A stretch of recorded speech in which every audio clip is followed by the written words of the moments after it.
नमस्कार। 4 बज चुके हैं। आशा है आप सब अपना लैपटॉप या मोबाइल ओपन करके बैठ गए होंगे। कल तीव्र श्वास काठिन्य पर एक्यूट रेस्पिरेटरी फेलियर पर चर्चा की गई थी। आज हम वात रक्त पर चर्चा करेंगे, जो कि बहुत ही रक्त पित्त पे चर्चा करेंगे।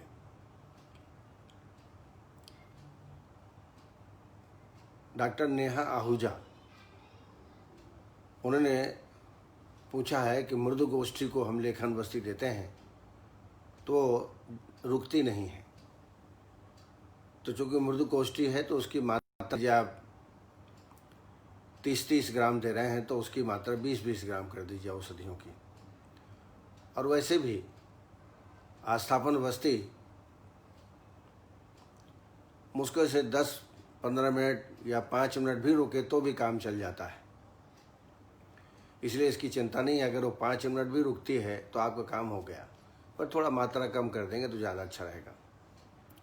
डॉक्टर अदिति त्रिपाठी उपस्थित हो गई हैं, विघ्नेश महाजन, आनंद आयुर्वेद वाले, धीरज कुमार जी, योगेश महाजन उपस्थित हो गए हैं, सुनील रातुरी जी भी उपस्थित हो गए हैं, विकास चौधरी जी उपस्थित हो गए हैं, विजय सैनी भी उपस्थित हो गए हैं। डॉक्टर KN गंगवार जी ने हाइपर कैलीमिया की ट्रीटमेंट के बारे में पूछा है।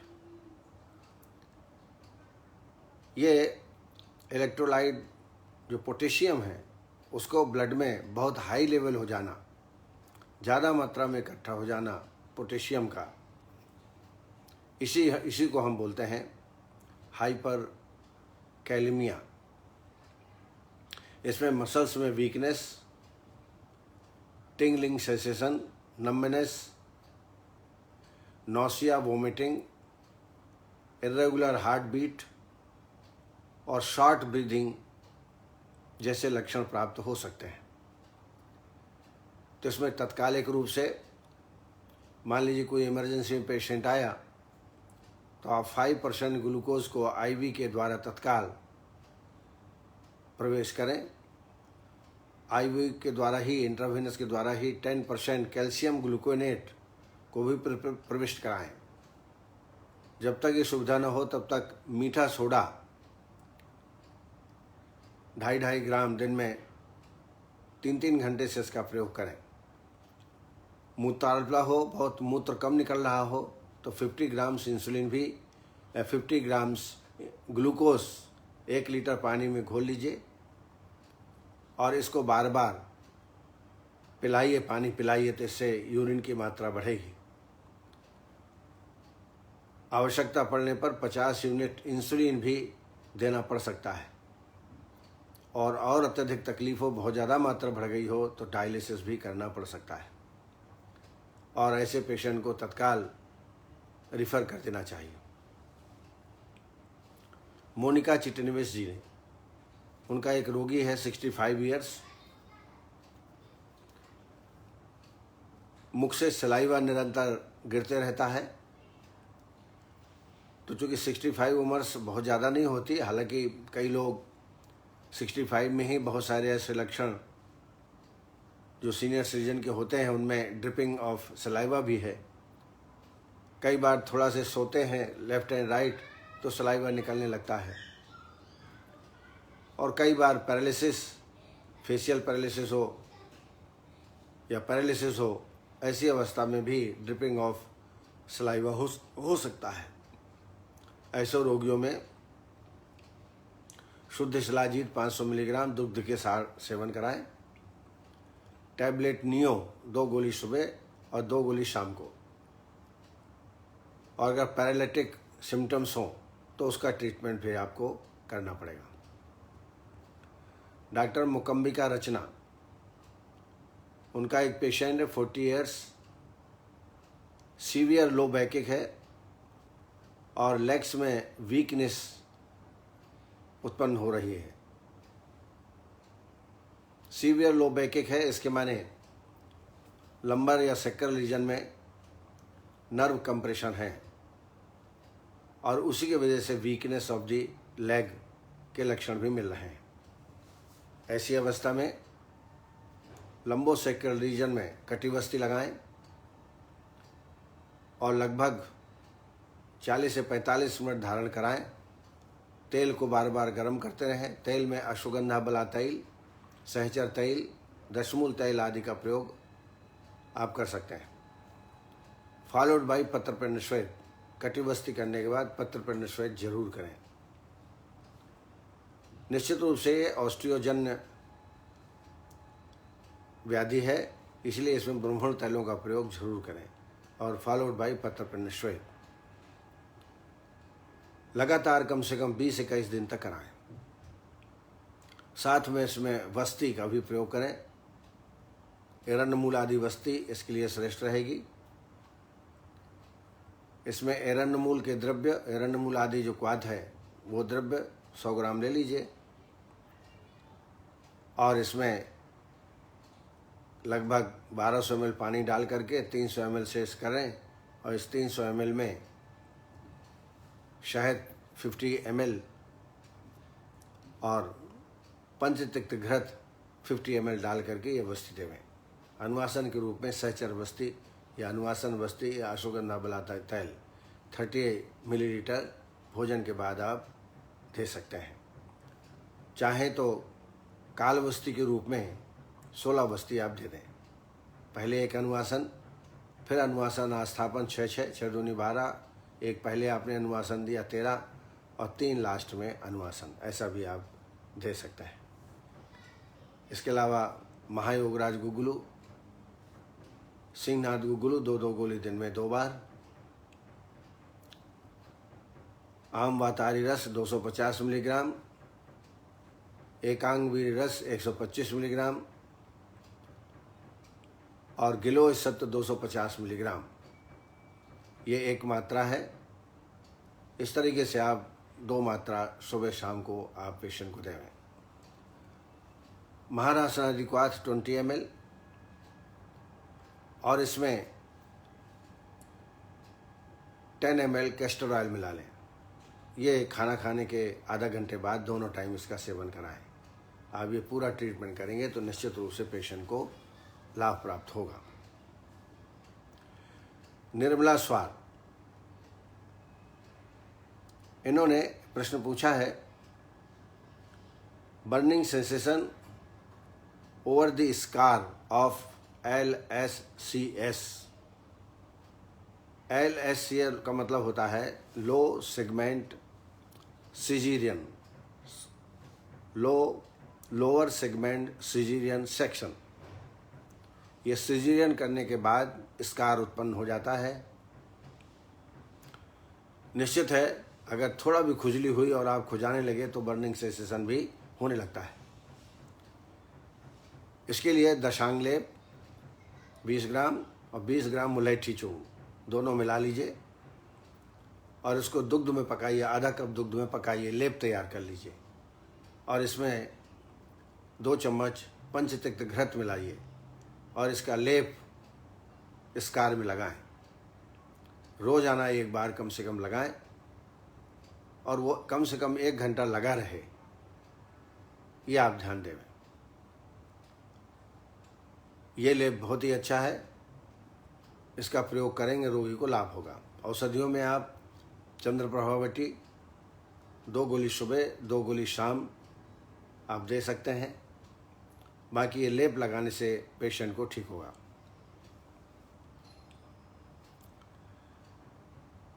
डॉक्टर निधि शर्मा 42 इयर्स का पेशेंट है। एंटी ओबेसिटी ट्रीटमेंट देना चाहती हैं लेकिन उनको ल्यूकोडर्मा है। तो उनका कहना है एंटी ओबेसिटी ट्रीटमेंट देने पर ल्यूकोडर्मा बढ़ेगा तो नहीं? नहीं, बिल्कुल नहीं बढ़ेगा, बल्कि कमेगा। एंटी ओबेसिटी में आपको वमन, विरेचन और लेखन वस्ती देना है और ल्यूकोडर्मा भी संशोधन कराना है, तो ये दोनों में फ़ायदा होगा, इसमें कोई नुकसान नहीं होगा। आप वमन कराएं विरेचन कराएं और वस्ती देवें। वस्ती में लेखन वस्ती देंगे तो अच्छा रहेगा ओबेसिटी में। इसके अलावा ओबेनल टैबलेट, मेंदोहर गुगुल, ये सब देवें। और ल्यूकोडर्मा का चिकित्सा है संशोधन करने के पश्चात गुड़ और मलपूरस ये कन्फ्यूजिंग ड्रग है। इसकी जगह हम निशोथ लेते हैं। वैसे चक्रपाणी ने इसको कहा है कि ये लेना चाहिए कटगुलर, और कटगुलर स्तंभक होता है, इसलिए निशोथ चूर्ण 20 ग्राम गुड़ मिला करके संशोधन के पश्चात प्रातःकाल एक बार दिन में 3 दिन तक देना है। प्रातःकाल दीजिए। सूत्राणाम सविशेषम योक्तव्यम सर्वतो विशुद्धानाम सूत्रे संसनम अग्रे मलपूरस स्ते सागुड़ा।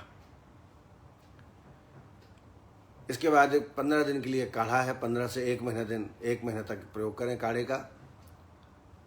उसमें कटगुलर, निशोथ, विजयसार, बड़ी सौंफ और प्रियंगू, इन 5 द्रव्यों को यौकुट कर लें और इसमें 20 ग्राम द्रव्य लेकर के 4 कप पानी मिला के 1 कप शेष रहे तब तक पकाएं। ऐसा 1 कप सुबह शाम खाली पेट में दोनों टाइम इसका सेवन 1 माह तक करें। ये बहुत ही उपयोगी काढ़ा है ल्यूकोडर्मा के लिए। लेप के रूप में मैं हमेशा बताता हूँ 100 ग्राम मूली के बीज और सप्तपर्ण, दारू हल्दी, इनको गोमूत्र में अच्छा लेप तैयार करें। और वाकुची, फिर से मैं बताता हूँ 100 ग्राम मूली बीज, वाकुची 50 ग्राम, मूली बीज मैंने बताया 100 ग्राम, दारू हल्दी 50 ग्राम, इनका बारीक चूर्ण पहले तैयार कर लें।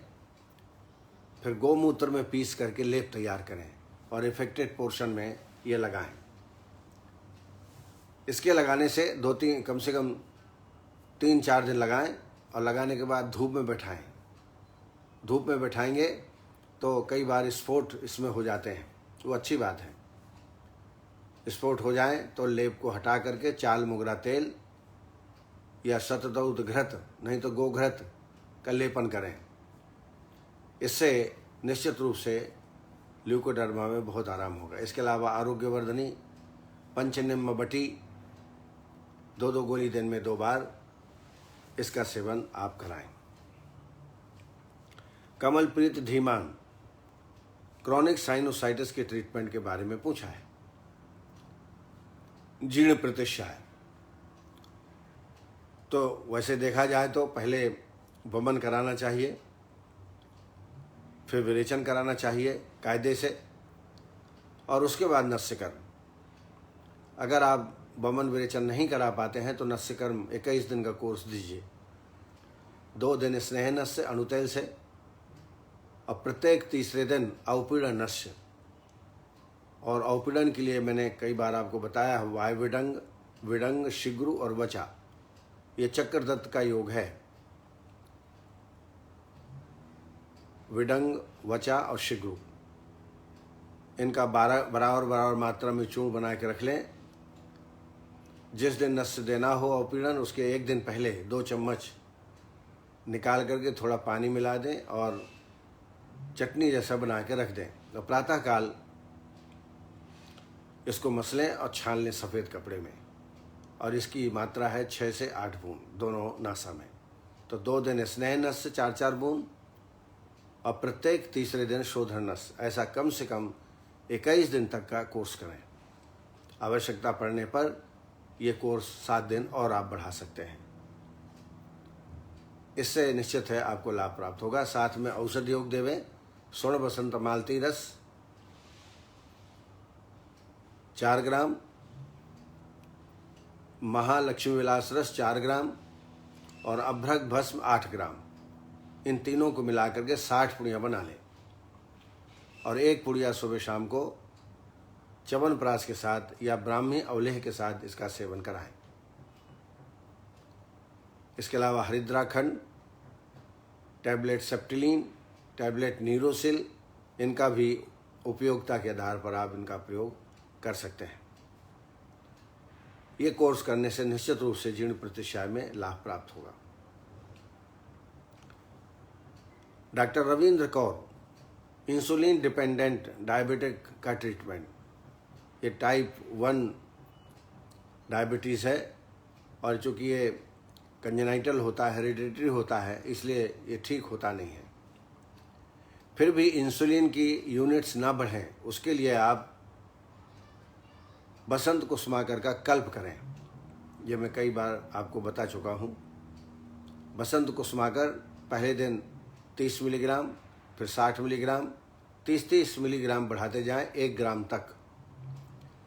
जब 1 ग्राम हो जाए तो जितने दिन आपने बढ़ाया है, मान लीजिए 10 दिन बढ़ाया है, उसके बाद 10 दिन तक 1-1 ग्राम की मात्रा देना है और फिर इसके बाद कम करना है और पुनः 30 मिलीग्राम तक लाना है।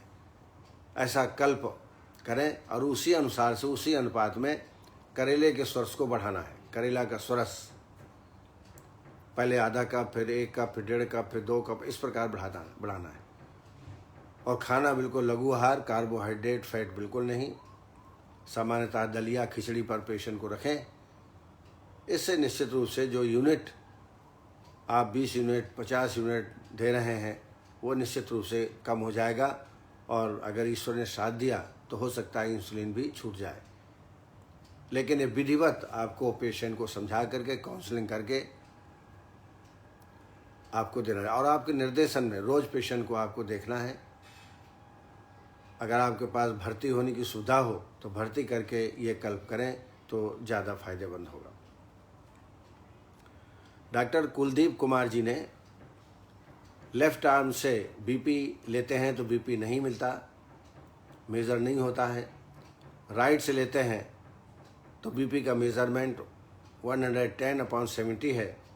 डायबिटिक पेशेंट है, क्या ट्रीटमेंट देवें? कभी कभी ऐसा होता है, सामान्यतः ऐसा होना नहीं चाहिए, लेकिन चूँकि बीपी आपको मिल ही रहा है 110-170, तो ये ठीक है, बहुत ज़्यादा लो नहीं है। आपको डायबिटीज़ का ट्रीटमेंट करना है। डायबिटीज़ की ट्रीटमेंट में मामज्जक टैबलेट, मामज्जक घन और गुड़माड़ घन, ये 2-2 गोली दिन में 3 बार दीजिए। इसके अलावा यदि संभव हो तो प्रमेहग्न वस्ती, जो मैं बताते रहता हूँ हमेशा, सिद्धि स्थान, चरक सिद्धि स्थान 8, श्लोक नंबर 8 में ये वस्ती दी गई है। इसमें पंचतत्व के द्रव्य हैं, उनका काढ़ा बनाना है। सरसप का कल्क बनाना है, 20 ग्राम के आसपास मिलाना है और पंचतत्व घृत भी इसमें मिला करके ये वस्ती दी जाती है, प्रमेहग्न वस्ती। औषधियों में शिलाजित्यादि लौह 250 मिलीग्राम, त्रिभंग भस्म 250 मिलीग्राम, बसंत कुसुमाकर रस 125 मिलीग्राम, ये दिन में 2 या 3 बार इसका सेवन कराएं तो इससे डायबिटीज़ निश्चित रूप से कंट्रोल हो सकती है। इसके अलावा डायबेकॉन, डायबेनिल, बहुत सारी मेडिसिन है, उनका भी आपको प्रयोग करना चाहिए। Doctor RB. प्रजापति, इन्होंने खालित्य में तक्रधारा कराते हैं तो क्या सुखोर्ष होनी चाहिए? तो निश्चित रूप से सुखोर्ष ही होना चाहिए। खालित्य में जो तक्रधारा कराते हैं सामान्यतः 1 लीटर आमल की क्वाथ और 1 लीटर छाछ, दोनों को मिला करके तक्रधारा कराते हैं। लेकिन वाकई यदि खालित्य में आपको लाभ प्राप्त करना है तो मुस्ता तक्रधारा करना चाहिए। इसका बनाने का तरीका मैंने प्रजापति जी को बताया है। उनका तो टेलीफोन रोज ही आता है किसी न किसी प्रॉब्लम को लेकर के। 100 ग्राम मुस्तक ले लीजिए, नागरमुथा, यौकोट करें और इसमें 1 लीटर पानी और 1 लीटर दूध ये डाल करके धीरे धीरे पकाइए, दुग्ध शेष रहने तक छान लीजिए। ठंडा होने पर दुग्ध जब ठंडा हो जाए तब इसमें थोड़ा सा दही डाल दीजिए, रात भर रखा रहने दीजिए। दही डालने से दही में कन्वर्ट हो जाएगा दूसरे दिन। और इस दही में 1 लीटर दूध है और 1 लीटर, मतलब 1 लीटर आपका दही है, 1 लीटर आमल की काढ़ा डाल दीजिए और फिर उसको अच्छी मथ लीजिए। और ये तक्कधारा आप करेंगे तो बहुत ही उपयोगी होगी। लेकिन आप ये ध्यान रहे कि आपके पात्र में जो छिद्र है वो कम से कम कनिष्ठ का अंगुली होना चाहिए, क्योंकि थोड़ा सा मोटा धारा निकलेगी तो ये इसमें लाभ ज़्यादा प्राप्त होता है। तो ये इसका प्रयोग करें आप लोग।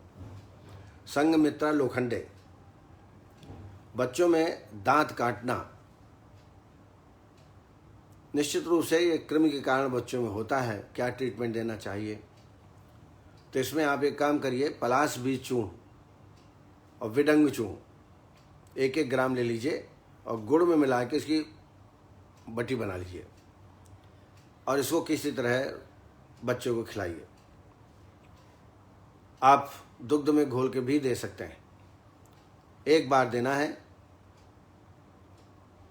आप देखेंगे 7 दिन के कोर्स में पूरी तरीके से कृमि नष्ट हो जाते हैं। इसके अलावा विडंगारिष्ट 1 चम्मच पानी भोजन के बाद दोनों टाइम सेवन कराएं। और साथ साथ में ये देखें कि ज़्यादा मिठाई, शक्कर, गुड़ आदि ज़्यादा बच्चा न खाए, इसका भी हमको ध्यान में रखना है। डॉक्टर गौरव पारधी। शिरोगत रक्तस्राव में ताप्यादि लोह ताप्यादि लोह का क्या रोल है? शिरोगत रक्तस्राव, ये क्लॉट हो जाता है। जब आपके पास पेशेंट आता है तो क्लॉटिंग की अवस्था में आता है। उस अवस्था में ताप्यादि लोह लेखन का काम करेगा, इसको आप दे सकते हैं। इसके अलावा अन्य औषधि भी आपको देना है, लेकिन ताप्यादि लोह भी आप दे सकते हैं। डॉक्टर गोविंद मीना। DVT अर्थात डीप वेन थ्रोम्बोसिस, यह अक्सर लेग्स में होता है और इसमें ब्लड क्लॉट होने की संभावना रहती है। लीवर भी इससे प्रभावित होता है और ये सीवियर टाइप की डिसीज है, डीप वेन थ्रोम्बोसिस। इसमें आप सबसे पहले तो विरेचन कराइए। विरेचन कराने के पश्चात शोथ हर वस्ती लगाइए। उसमें वरुणादिक्वाथ, तृण पंचमूलक्वाथ काढ़ा बना लीजिए 300 ml, यवक्षार 10 ग्राम, त्रिफलाघृत 50 ml और 50 ml शहद मिला करके वस्ती लगाइए। आवश्यकता पड़ने पर अनुवासन भी आप लगा सकते हैं। तो विरेचन हो गया, शोथ हर वस्ती हो गई। उस बाद में रक्तमोक्षण इसकी प्रमुख चिकित्सा है। शिरावेद भी करा सकते हैं, लेकिन मेरा अनुभव है कि जलौ का उच्चारण से इसमें बहुत जल्दी आराम होता है। 2-2 जलौ का, 3-3 जलौ का एक साथ लगाइए। प्रत्येक दूसरे दिन आप लगा सकते हैं। कम से कम 5 से 7 सिटिंग आपको जलौका की देनी पड़ेगी। तो ये ब्लड क्लॉटिंग को दूर करता है, क्योंकि इसमें एक तत्व रहता है हिरुडिन, वह ब्लड में जा कर के और वेंस में जाता है और जो क्लॉट या जो ब्लड गाढ़ा हो गया है उसको ढीला करता है। इससे निश्चित रूप से रोगी को लाभ होगा। इसके अलावा कैशोर गुग्गुल, गोक्षरा गुग्गुल 2-2 गोली दिन में 2 बार देवें और पेट साफ रहे, इसका विशेष ध्यान रखें। एरन भ्रष्टरित की या अमलतास गुदा आप रात्रि में 2 दें, तो इससे पेशेंट को निश्चित रूप से आराम प्राप्त होता है। डॉक्टर उषा तभानी, उनका एक 52 ईयर्स का फीमेल पेशेंट है। उसको माइल्ड फीवर रहता है, हेडेक रहता है, बॉडिक रहता है। ब्लड टेस्ट करवाया उन्होंने तो लगभग ये नॉर्मल है। यूटीआई भी नॉर्मल है, माइट्रल वॉल प्रोलेप्स भी है उनको, लेकिन माइल्ड फीवर है। अगर कोई कारण ज्ञात नहीं है तो मैं हमेशा सजेस्ट करता हूँ किरात तिक्ता आदि काढ़े का सेवन कराएं। किरात तिक्तम तिक्ता मुस्ता परपट को अमृता घ्रांति पीतानी चाभ्यास्यात् पुनरावर्तकम जुरा। किरातिकता आदि, चिरायता, कुटकी, मुस्तक, परपट और गिलोय, इनका काढ़ा देवें। आप देखिए 20-21 दिन भी देंगे आप काढ़ा तो ये बुखार तो एकदम ठीक हो जाएगा।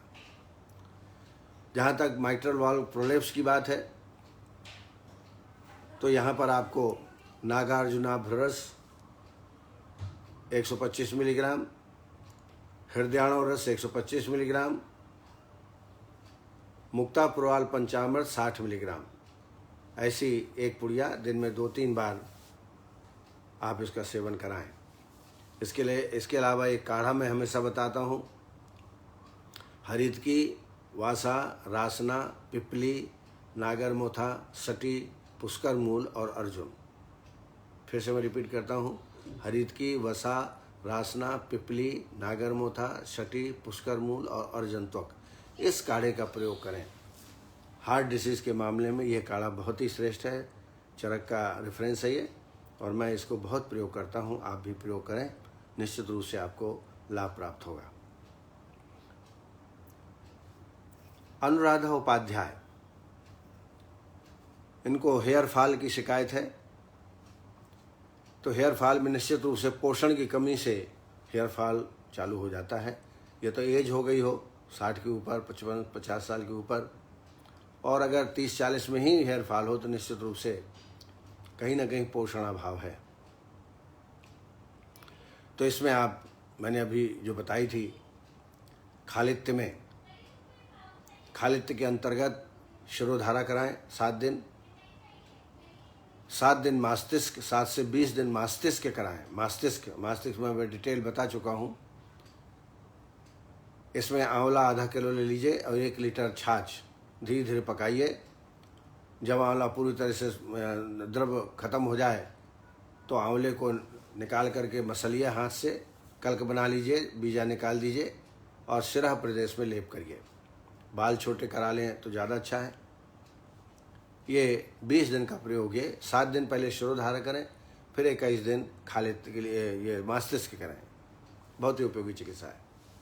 साथ साथ में नस्य का सेवन भी कराएं, इंद्रिय वर्धक नस्य या ब्राह्मी तैल का नस्य या ब्राह्मी घृत का नस्य 4-4 बूंद दिन में 2 बार लगातार 20-21 दिन तक दें। तेल जो है भृंगराज और चमेली, इन दोनों को मिला करके इसका लेपन करें। एक सिसा हेयर ऑयल भी आता है, सिसा हेयर ऑयल, ये भी बड़ा फायदेमंद होता है, लेकिन ये प्रक्रिया शिरोधारा मस्तिष्क कराने के बाद ही करें तो ज़्यादा अच्छा है। साथ में ब्राह्मी औले का भी आप सेवन करें। ब्राह्मी औले 5 ग्राम दिन में 2 बार दूध के साथ इसका सेवन करें। बादाम, अखरोट, ये भी प्रातः 5-5 नग रोजाना इसका सेवन करें। इसके अलावा आंवला, भृंगराज और काला तिल, आंवला, भृंगराज और काला तिल, इसका चूर्ण बना करके 1-1 चम्मच सुबह शाम सेवन करें। यह भी बड़ी लाभप्रद चिकित्सा है आपके लिए। मीनाक्षी बाधवा, मीनाक्षी बाधवा, इनका प्रश्न है हाइपोथायरॉयडिज्म का ट्रीटमेंट। हाइपोथायरॉयडिज्म, जैसे मैंने आपको बताया था, कई बार बता चुके हैं कि ये कफ प्रधान व्याधि है। हाइपर पैक्टिक प्रधान और हाइपो कफ प्रधान। तो इसमें वमन, विरेचन और लेखन वस्ती, वमन, विरेचन और लेखन वस्ती, ये जरूर कराएं। इसके अलावा मैं एक योग हमेशा आप सबको बताता हूँ, हाइपो हाइपर दोनों में दे सकते हैं। जलकुंभी तालाब में बहुतायत में मिलती है, नदियों में भी मिलती है। मोटे मोटे पत्ते होते हैं, उनको कलेक्ट कर लीजिए, सुखा लीजिए, सुखाकर जला दीजिए और जलाने के बाद फिर इसका भस्म बना लीजिए और 1000 mg की कैप्सूलिंग तैयार कर लीजिए। 2-2 कैप्सूल दिन में 2 बार दीजिए।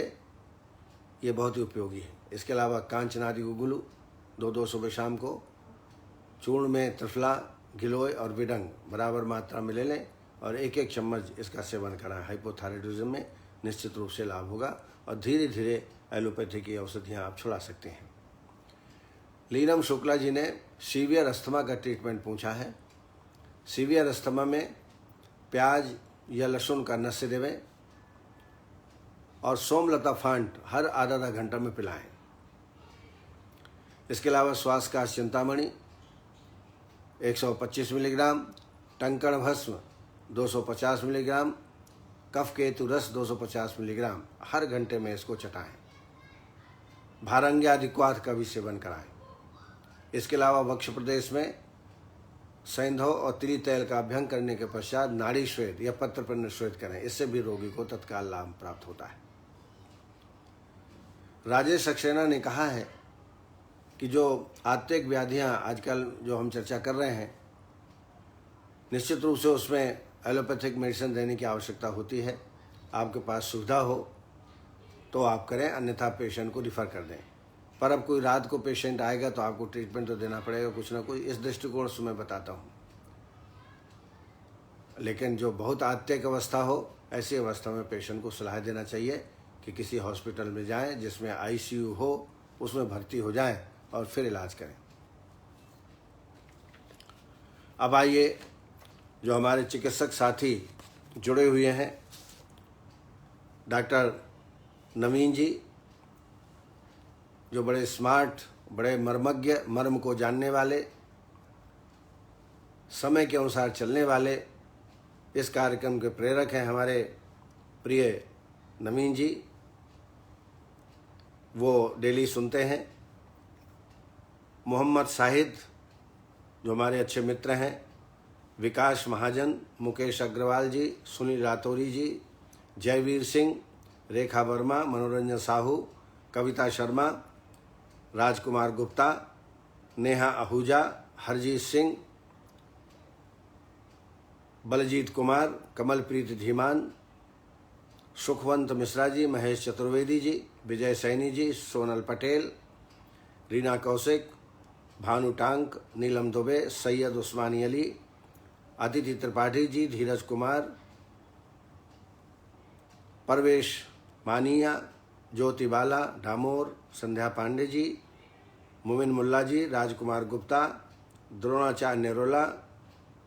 इन्होंने भी प्रश्न भी किया था। रसौली जो फाइब्राइड, इसको रसौली को फाइब्राइड कहते हैं, ये यूट्रस में हो जाती है और इसके कारण सीवियर ब्लीडिंग, इरेगुलर ब्लीडिंग, उदर वेदना आदि लक्षण होते हैं। कई बार तो गर्भधारण भी नहीं होता है।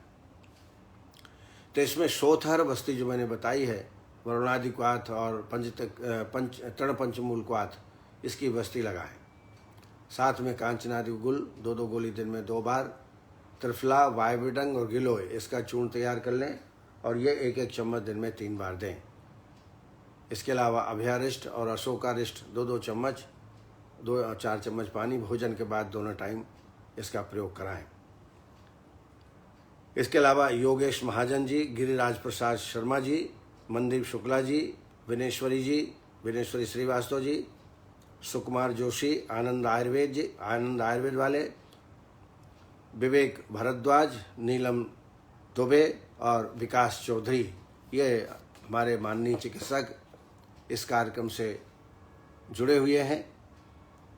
आइए अब रक्त पित्त पर थोड़ा चर्चा करते हैं। जैसा आप जानते हैं, ज्वर के बाद रक्त पित्त का वर्णन आया है, क्योंकि ज्वर में पित्त प्रधान होता है और जब पित्त अधिक बढ़ जाता है तो कई बार ऊर्ध्वक रक्त पित्त की शिकायत हो सकती है। रक्त पित्त जैसा नाम से स्पष्ट है, जब पित्त प्रकुपित हो जाता है तो रक्त को कुपित होकर के रक्त पित्त की उत्पत्ति करता है।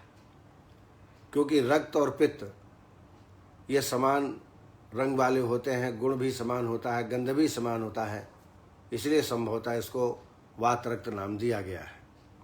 संयोगाद दूषणातत्व सामान्याद गंधवर्णयोः रक्त पित्तस्मा खातम रक्त पित्तम मनीषभिः। ये रक्तज विकार है। बृहत्त्रयी में इसका बहुत ही विस्तृत वर्णन उपलब्ध है। चरक ने इसको महारोग माना है और ये कहा है कि ये बहुत ही भयानक व्याधि है। जिस प्रकार तृण में आग लग जाए तो शीघ्र बुझाना चाहिए, वैसे ही अगर रक्त पित्त हो जाए तो शीघ्र चिकित्सा इसकी करना चाहिए। रक्त युक्त पित्त रक्त पित्तम, दूषित पित्त द्वारा रक्त का दूषित हो जाना। जैसा मैंने बताया, गंधवर्ण समान होने से यह निश्चित है, क्योंकि जो पित्त है वो रक्त का मल है, तो समान गुण भाव हो जाने से ये विकृति होती है।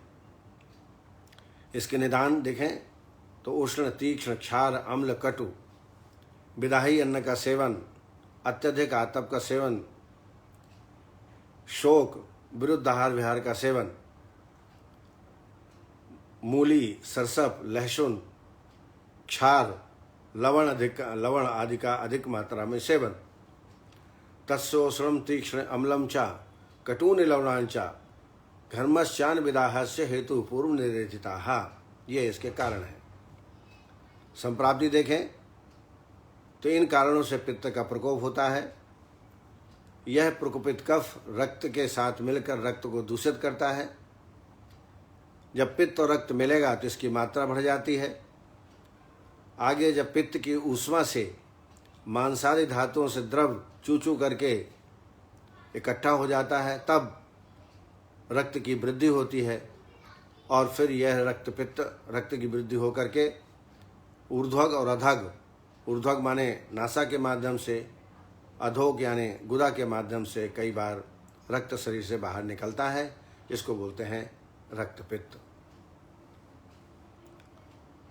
तस्योश्रम तीक्ष्ण अम्लम च कटूनि लवणानि च घर्मश्चान विदाह से हेतु पूर्व निर्देशिताः तैर्हेतुर्भिः समुत्कृष्टं पित्तम रक्तम प्रबध्यते तद्दो नित्वाद प्रपन्नम च वर्धिते तत्प्रदूष्यत तस्योष्मणा द्रो धातुर्धातोः प्रसिते शुद्धस्तेन संवृद्धम भूयिदर गच्छन्ति। ये इसकी संप्राप्ति है। अब आइए लक्षणों के बारे में समझें। तो मार्ग भेद से 3 प्रकार का होता है, ऊर्ध्वग, अधोग और उभय।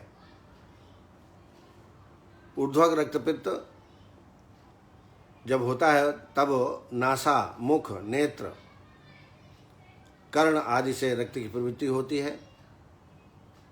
रक्त जो है थोड़ा से स्निग्ध होता है, पिच्छल होता है, सांद्र, पांडु और कफ युक्त होता है। और जो अधोग रक्तपित्ता है वो गुद, मेढ, योनि मार्ग से रक्त निकलना अधोग रक्तपित्त है।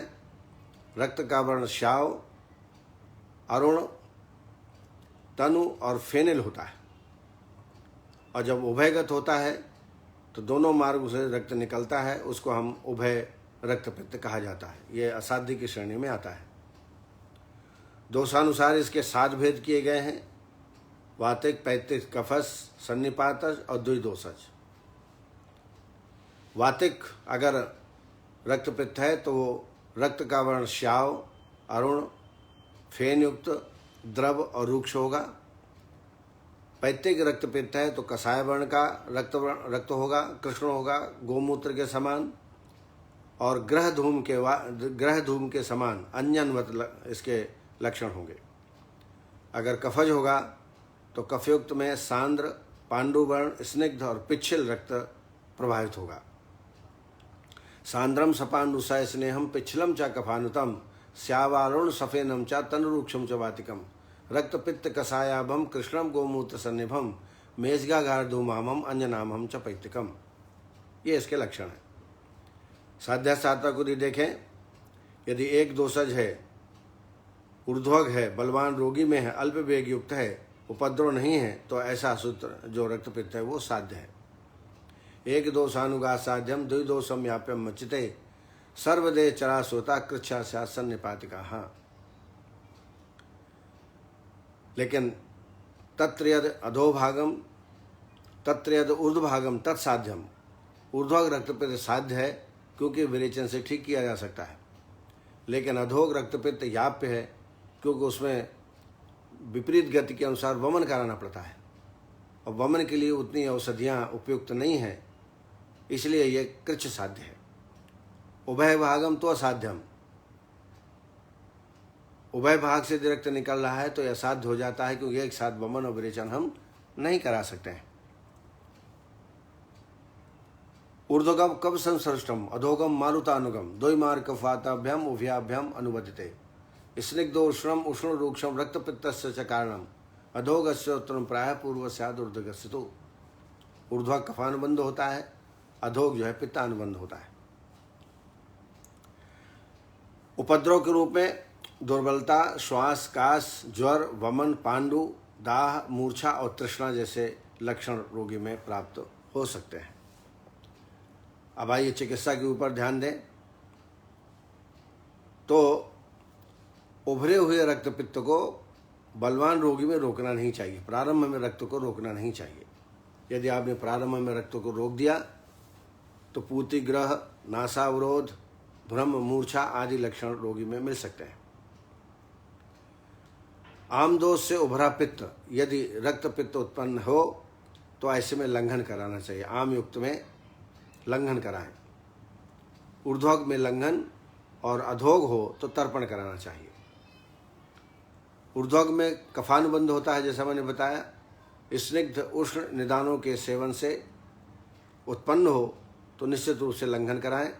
और अधोग में वातानुबंध होता है, इसलिए रूक्ष उष्ण कारणों से यह उत्पन्न होता है, तो यहाँ ब्रह्मण और तर्पण कराना चाहिए। लंघन पश्चात ऊर्ध्वग में तर्पण और अधोग में पेयाविलेपी हितकारी का सेवन कराना चाहिए। यदि रोगी बलवान है तो संशोधन कराइए। संशोधन करने के लिए ऊर्ध्वग में विरेचन, ऊर्ध्वग रक्तपित्त हो तो विरेचन और अधोग हो तो वमन कराना है। विपरीत मार्ग चिकित्सा इसको हम बोलते हैं। अक्षीण बल मांसस्य रक्तपित्तम वेदस्यतः तद्दोष दुष्ट उत्क्लेशो नादो स्तंभनम हरेत। शुरू में स्तंभन नहीं करना, जैसा कि मैंने पहले आपको बताया।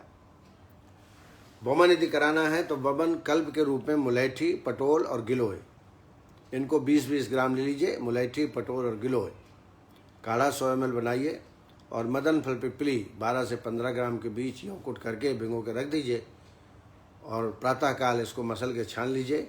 शहद 20 ग्राम और सेंध और 2.5 ग्राम डाल के ये मदन फल कल्प तैयार हो गया। इससे वमन कराइए। विरेचन कल्प के रूप में अमलतास, निशोथ, मुनक्का और हरड़।